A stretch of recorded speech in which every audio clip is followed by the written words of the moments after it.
Sabunçu rayon məhkəməsində qəsdən sağlamlığa yüngül zərər vurmada təqsirləndirilən İlhamə Qasımzadənin cinayət işi üzrə məhkəmə istintaqı başa çatıb. Hakim Samirə Məmmədlinin sədrliyi ilə keçirilən prosesdə hökm elan olunub və İlhamə Qasımzadə 1000 manat cərimə edilib.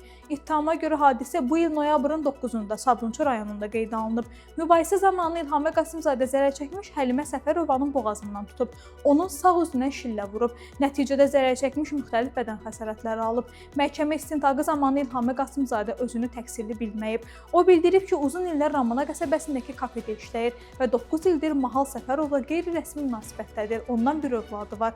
Mahal isə həmin müddətdə yenidən Həlimə Səfərova ilə rəsmi nikaha girib və onların 2 övladı var. İlhamənin sözlərinə görə hadisədən bir neçə gün əvvəl Həlimə onun və uşaqlarının fotolarını TikTokda paylaşaraq nalayiq ifadələr yazıb. Bu səbəbdən İlhamə Həlimənin evinə gedib və orada Mahal ilə birlikdə şəkillərinin silinməsi barədə mübahisə yaranıb. Onun iddiasına görə Həlimə mübahisə zamanı onun saçından tutub.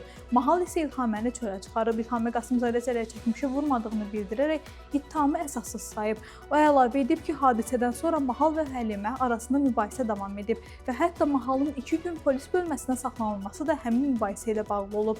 Təqsirləndirilən şəxs məhkəmədən göstərilən halları nəzərə alaraq obyektiv qərar verilməsini xahiş edib. Qeyd edim ki, ad və soyad şərtidir.